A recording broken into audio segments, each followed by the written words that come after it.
نبی پاک بے مثل و بے مثال ہے، لا مثل لہو ولا مثال لہ، حضور کی مثل بھی کوئی نہیں اور مثال بھی ہے ہی کوئی نہیں۔ اللہ کریم نے محبوب جیسا دوسرا بنائے کوئی نہیں۔ سمجھنی ہے بات آپ نے، حضور میں شک کوئی نہیں، پر ابو جہل نے شک کیا۔ نبی پاک میں شک کوئی نہیں، پر ابو لہب نے شک کیا۔ حضور میں شک کوئی نہیں، پر عتبہ عتیبہ شیبہ ان کا شک آخر تک نہیں گیا، حالانکہ حضور میں کوئی شک دور کرانے بھی آئے تو شک نہیں گیا۔ ایک دفعہ نہیں، کئی دفعہ، درجنوں دفعہ، بیسیوں دفعہ۔ ایک ابو جہل کو لے لیں، دماغ میں شک تھا حالانکہ حضور میں کوئی شک نہیں۔ ایک دن آ کے کہنے لگا کہ بتائیے میری مٹھی میں کیا ہے؟ تو نبی پاک صلی اللہ تعالی علیہ وسلم نے فرمایا اگر میں نے بتا دیا، کہنے لگا اگر آپ نے بتا دیا تو میں کلمہ پڑھ لوں گا۔ حضور نے فرمایا میں نے بتا دینا ہے پر تو نے کوئی نہیں پڑھنا، میں بتا دینا ہے۔ کہ بتائیے، تو حضور نے فرمایا چل سودا کر لیتے ہیں، اگر جو تیری مٹھی میں ہے وہی بتا دے پھر تیرا کیا خیال ہے؟ تو نبی پاک صلی اللہ تعالی علیہ وسلم نے کہا کیا بھئی ابو جہل کی مٹھی میں؟ تو اس کی مٹھی میں کنکر تھے، کنکروں نے کلمہ پڑھنا شروع کر دیا۔ جب کنکروں نے کلمہ پڑھا، پتھر تھے وہ، انہوں نے کلمہ پڑھا۔ ابو جہل نے وہ کنکر زمین پہ پھینک کے کہنے لگا اوہو تیرا جادو تو پتھروں پہاڑوں پہ بھی چلتا ہے۔ اب جملہ کہنے لگا ہوں سمجھ لینا، ابو جہل گوشت کا آدمی تھا، کنکر پتھر تھے، پتھر کلمہ پڑھ گئے۔ گوشت پوشت کا آدمی تھا پر کلمہ، کیونکہ یہاں کیا تھا؟ شک، اس نے آگے نہیں بڑھنے دیا۔ گوشت پوشت کا شخص ہو کے پتھروں سے آگے نکل گیا۔ نبی پاک صلی اللہ علیہ وسلم کی خدمت میں آیا، بلکہ وہ جو یہودی والی روایت ہے اس کے پس منظر میں بھی بعض محدثین نے لکھا ہے، اس کو بھی اسی نے بھیجا، کہنے لگا جاؤ نبی پاک سے جا کے کہو اگر وہ درخت آپ کا کلمہ پڑھے تو میں بھی پڑھ لوں گا۔ درخت، اب درخت ہوتے تو جاندار ہیں پر کلمے تو کوئی نہیں نہ پڑھتے۔ درخت سے بھی تو انسانوں سے کلمہ پڑھنے کی بات، اگر درخت پڑھے تو میں پڑھ لوں گا۔ نبی پاک صلی اللہ علیہ وسلم دور بیٹھے تھے، درخت دور تھا، اور امام سیوطی علیہ رحمہ نے لکھا ہے درخت بھی کیکر کا تھا۔ نبی پاک صلی اللہ علیہ وسلم نے فرمایا اس یہودی سے کہ تو جا کے درخت کو کہہ کہ تجھے نبی پاک بلاتے ہیں۔ فرمایا میں گیا تو پھر تم نے کہنا جادو کر کے بلایا ہے۔ احتیاط بھی کی، ہر چیز آنکھوں کے سامنے رکھی، تو جا کے کہہ کہ تجھے بلاتے ہیں۔ وہ بندہ گیا، جا کے کہنے لگا، اور امام سیوطی نے اس کو لکھا ہے، کہنے لگے اس نے نبی پاک کا نام بھی نہیں لیا، کیونکہ ابو جہل اینڈ کمپنی کو پتا تھا کہ مصطفیٰ کے نام میں بھی بڑی برکت، خالی نام بھی نہیں لیا۔ کہنے لگا درخت وہ جو سامنے بیٹھے ہیں نا وہ تجھے بلا رہے، نام نہیں لیا حضور کا، وہ جو سامنے بیٹھے ہیں نا، جاءت لدعوتہ الاشجار ساجدۃ، امام بوصیری کہتے ہیں درخت آیا اور سجدہ کرتا ہوا، زمین چیرتا ہوا آیا۔ کس طرح آیا؟ پہلے آگے جھکا، پھر پیچھے جھکا، دائیں جھکا، بائیں جھکا۔ یہاں بھی لکھنے والوں نے لکھا ہے کہ وہ نہ درخت اپنی جڑیں اکھیڑ رہا تھا، جب چلنا تھا نا اس نے حضور کی طرف آنا تھا تو آگے دائیں بائیں ہوا، جڑیں اکھیڑ رہا تھا۔ لیکن ہمارے استاد جب ہمیں یہ روایت پڑھایا کرتے تھے تو کہتے تھے جڑیں نہیں اکھیڑ رہا تھا، جب اس نے سنا مجھے نبی پاک نے بلایا تو اسے وجد ہو گیا تھا، وہ جھومنے لگ گیا تھا، جھوم رہا تھا، حضور نے مجھے بلا لیا، جاءت لدعوتہ الاشجار ساجدۃ۔ تو درخت آیا، اس نے آ کے نبی پاک کو سجدہ کیا، لکڑی کا بنا ہوا درخت ہے، سجدہ کیا۔ سجدہ کرنے کے بعد درخت اٹھا اور اٹھ کے اس نے نبی پاک کا کلمہ پڑھا۔ وہ جس کو ابو جہل نے بھیجا تھا نا یہودی، وہ درخت کی حالت دیکھ کے کلمہ پڑھ گیا، وہ کلمہ پڑھ گیا، لیکن یہی بے ایمان کہنے لگا ہوئے ہوئے ان کا تو درختوں پہ بھی جادو چلتا ہے۔ لا ریب فی، شک قرآن پاک میں، لیکن اگر بندے کے دماغ میں ہو اس کا علاج ہے کوئی، ادھر ہی شک بیٹھ جائے۔ بھئی سادی مثال دیتا ہوں کہ سامنے دیوار صاف ہو لیکن گرد اگر آئینے پہ پڑی ہو، دیوار صاف کرنی چاہیے کہ اینک کا شیشہ صاف کرنا چاہیے؟ ساری زندگی لوگ دیوار صاف کرتے گزار دیتے، ساری زندگی تراش خراش کرتے گزار، اپنی مرضی کی پینٹنگ کرتے گزار دیتے ہیں، پر اپنی آنکھ کی پتلی صاف نہیں کرتے، آنکھ کی پتلی صاف نہیں کرتے۔ کسی نے حضرت رومی سے کہا تھا حضور دنیا میں کوئی اچھا ملتا نہیں، فرمانے لگے تھوڑا رونا شروع کر تاکہ تیری پتلیاں وضو کر لیں، وضو کر لیں، وہ انہیں پتہ چل جائے کہ کتنے صاف ستھرے لوگ دنیا میں پائے جاتے ہیں۔ تو بھائی شک، ابو جہل پھر آ گیا، کہنے لگا اگر آپ چاند کے 2 ٹکڑے کر دیں تو میں کلمہ پڑھنے کو تیار ہوں۔ اچھا یہاں بھی بڑی مزے کی بات ہے، اللہ نے پہلے کہہ دیا نبی پاک کو کہ ان الذین کفروا سواء علیہم انذرتہم ام لم تنذرہم لا یؤمنون۔ محبوب یہ جن کی قسمت میں کفر ہے نا، آپ انہیں ڈرائیں چاہے نہ ڈرائیں، یہ ایمان نہیں لائیں گے۔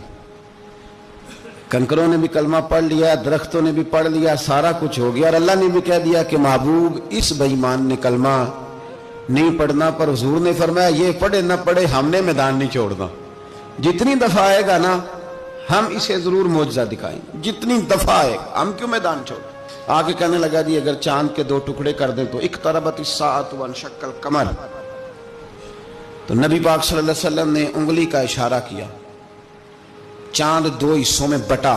کوہ صفا ایک پہاڑی تھی مکے میں، آدھا ٹکڑا پہاڑی کی اس جانب ہوا، آدھا اس جانب، یعنی وضاحت کی اللہ کریم نے کہ ایسے نہ ہو کہ یہ کہے جی وہ تو ایسے بالکل شک ہوا تو مل گیا، پتہ نہیں میری آنکھوں پہ جادو ہو گیا، ملا ہے کہ نہیں ملا۔ جب ٹوٹا تو حدیث پاک میں آتا ہے کہ آدھا چاند کوہ صفا کے ادھر گیا اور آدھا تو پہاڑی تھی، چاند نیچے آیا، پہاڑی کے گرد گھوما، آگے جا کے ملا، یعنی وقفہ دیا گیا باقاعدہ دیکھنے کا، سمجھنے۔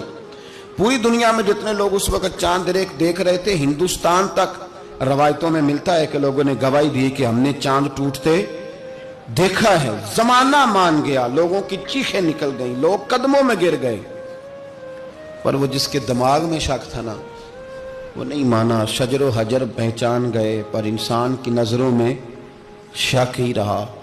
دنیا میں سب سے مجبور، کمزور، بزدل، کم فہم بندہ وہ ہے جس کے دماغ میں شک ہے، سب سے کم فہم آدمی، اس کی فراست روحانیہ 0 ہے، وہ ایک ناکام شخص ہے، اس کو کسی پہ بھی شک پڑ جائے، کسی پہ بھی۔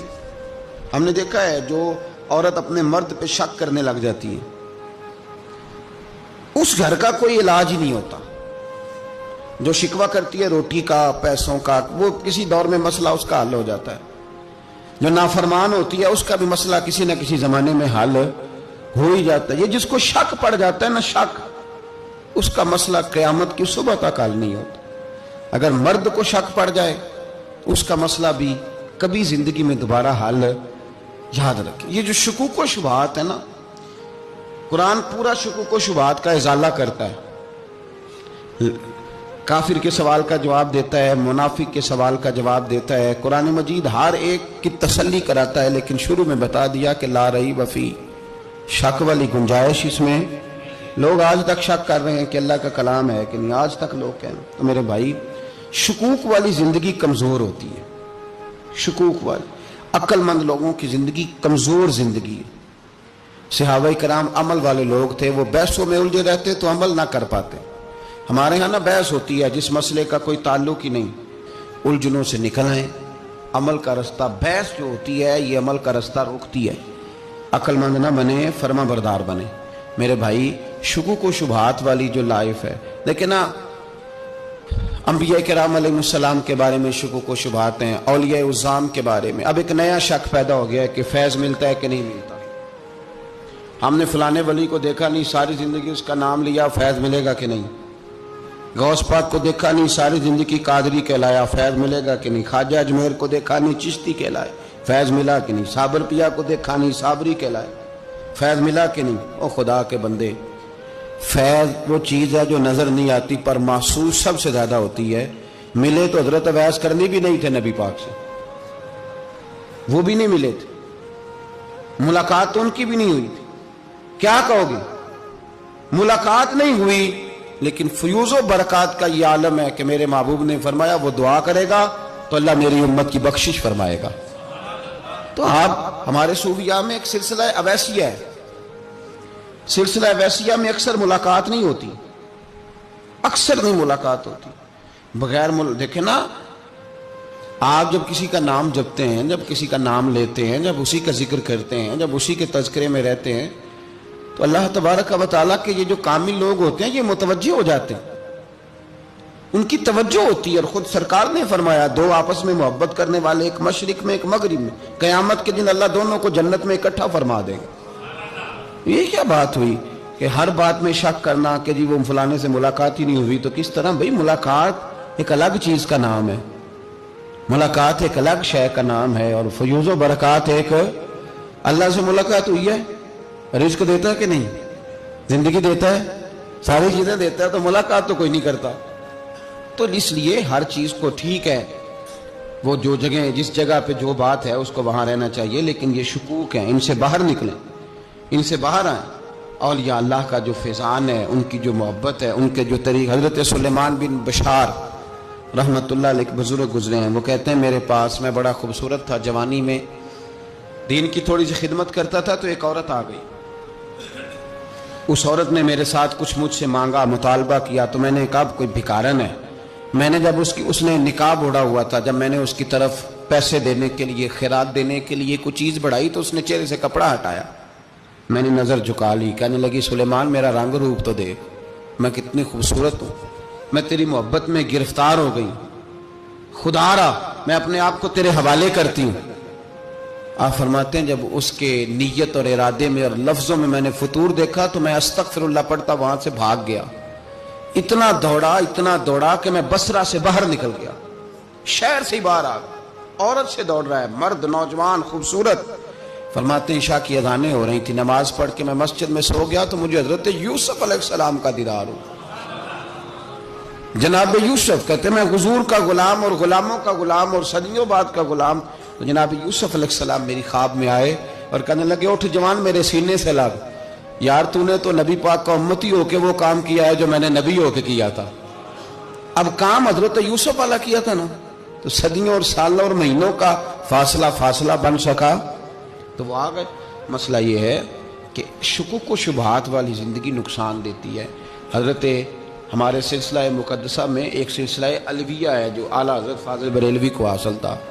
شاہ عبدالعزیز صاحب محدث دہلوی رحمۃ اللہ تعالیٰ علیہ نے بڑا لکھا مولا علی کی شان پہ, حضرت علی پہ کلام, ان کا ذکر, ان کے تذکرے اس قدر فنا ہو گئے کہ ہر وقت ذکر علی کرتے. فرماتے ہیں مجھے خواب میں حضرت علی کا دیدار ہوا, انہوں نے مجھے بیعت فرمایا اور مجھے اپنے سلسلہ مبارکہ میں اجازت دی.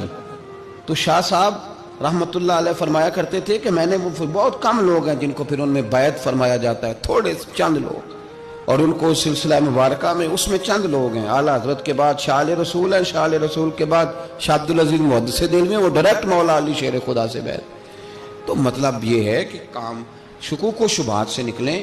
قرآن نے کہا لا ریب فی, قرآن میں شک البتہ وَإِن كُنتُمْ فِي رَيْبٍ مِّمَّا نَزَّلْنَا عَلَىٰ عَبْدِنَا, بندے کچھ شک کرتے ہیں, اگر انہیں شک ہو تو وہ اس طرح کریں کہ فَأْتُوا بِسُورَةٍ مِّن مِّثْلِهِ, پھر اس کی مثل ایک صورت لے کے آئیں, اور وَادْعُوا شُهَدَاءَكُم مِّن دُونِ اللَّهِ إِن كُنتُمْ صَادِقِينَ, سارے بے شک اپنے حمایتی بلا لیں اگر وہ سچیں.